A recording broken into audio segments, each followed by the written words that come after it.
a little bit ahead of where we are normally, but we had reasons to enter into executive session early on, and we'll be doing that again at the end. But just so you know, we've already done that, called the meeting to order, approved the agenda. So we're going to move right along.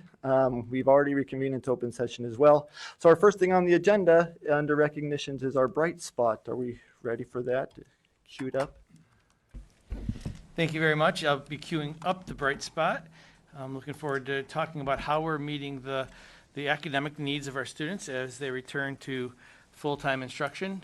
There's been lots of talk about learning loss and how we've been supporting our students. I'm really proud of this tremendous effort. Before we begin, I'd just like to say thank you to Christina Gerslin and Lindsay Reddick, who helped organize and choreograph this presentation.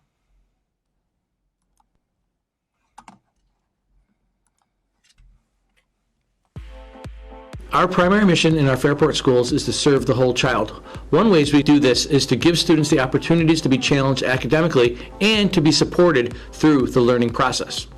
These past few years have been challenging for our entire student body, and our staff has demonstrated great resolve in addressing those students who are struggling academically as we transition back to in-person school this past year.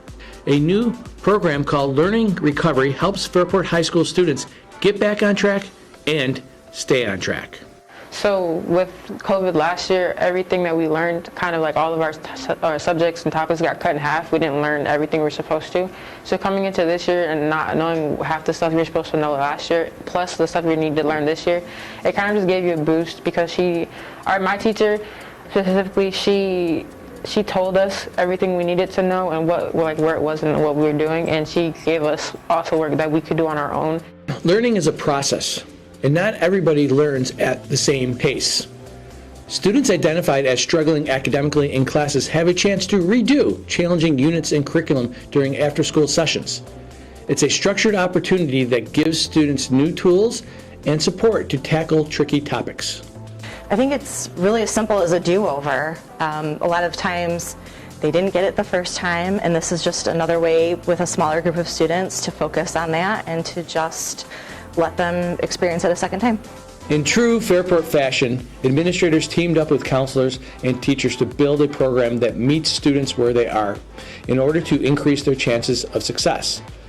To accomplish this even further, they called on members of the student body to give their perspective and help design the program. I thought it was great to give the students at the school a voice and a part in what their education would become, and to give another perspective for the staff to understand where the students are coming from. COVID was definitely very hard for me, like it was for a lot of other people, and it was hard to just keep my stamina up and keep my motivation to do work. So having this for kids to fall back on is a really great idea, so they don't feel pressured to, just ace the class and move on. And it works. Learning Recovery students tell us that they are supported and challenged and more engaged with the curriculum than ever before.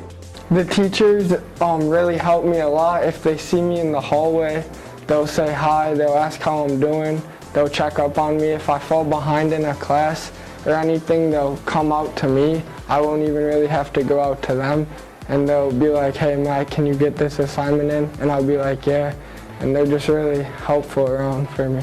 Learning Recovery is helping high school students find their way back into a stable, successful academic track, while teachers at the elementary level are going back to the basics to get our youngest learners up to speed and ready to read with a training program called LETTERS. So LETTERS stands for Language Essentials for Teachers of Reading and Spelling. And really what this is a professional development program for teachers that is grounded in the research behind how students will learn how to read. And incorporated in that is also some brain research so that we know exactly what our instructional strategies are and how to use those with students to get them to be able to be successful readers before they leave high school. Addressing learning loss starts in our earliest grades, breaking down the way our students learn how to read, and giving them effective literacy tools and strategies. And I think it also has just diversified what I teach in my reading groups as well. Before I was so focused on reading a book, getting through a book, making them fluent in reading that book versus really looking at words and learning strategies to break apart words. And I feel like LETTERS has shown me that that breaking apart words is so important, especially at such a foundational level in first grade and even in kindergarten and second grade. So it's preventative. So the idea is that we now know more about how students learn to read to actually get the words off the page. And it's the knowledge of how that works and how our instruction can impact that. The instruction will help to prevent the struggle for many students.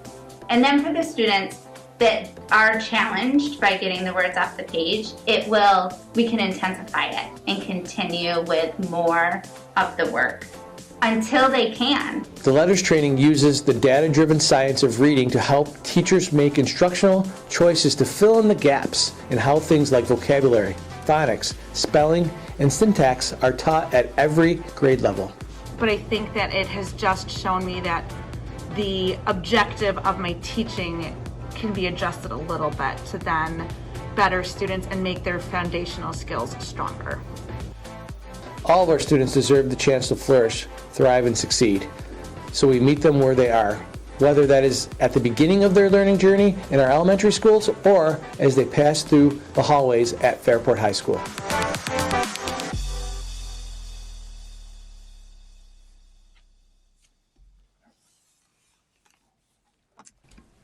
Thank you.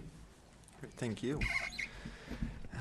Moving on in the agenda, then that takes us to our school student advisory report. We do have Sarah Grover here with us tonight and invite her up to the podium. Please make sure you push the button so the green light is on and we'll be set.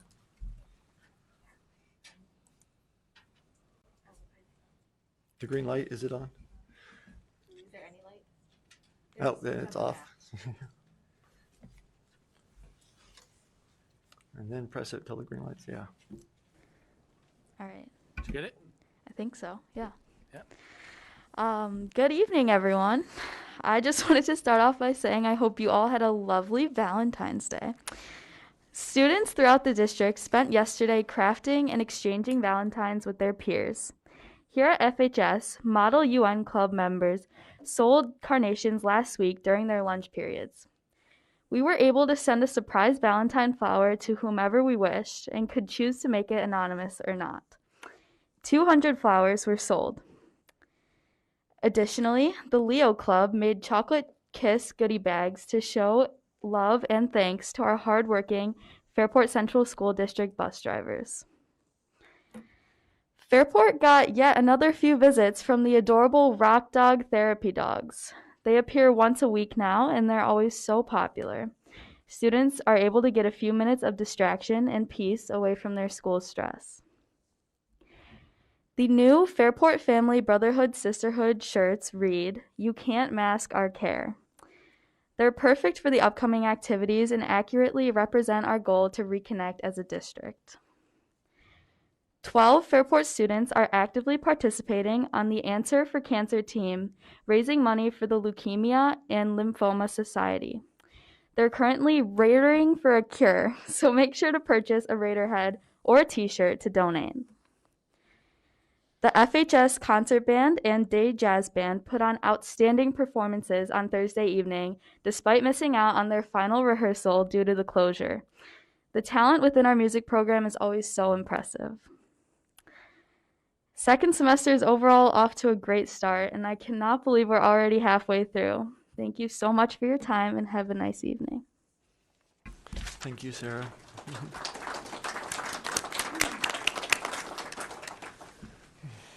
Appreciate you taking the time each month to be with us and give us an update. I always think of all that's going on here at FHS, and that's just one of our many schools. So thank you for sharing that with us. That takes us next on the agenda to our public comment period. For those who are watching live stream, we, as been per tradition for as long as I've been on the board, that will stop for this time period. Tonight we only have 5 people signed up, so I estimate 15 to 20 minutes when the live stream will start again. I will, as usual, I will name the person in orders that they appear in the agenda, and we will start the timer, so 3 minutes as per the policy. And then we will go on to the next. So again, in about 15 to 20 minutes, the live stream will start again. We'll pause for long enough to stop.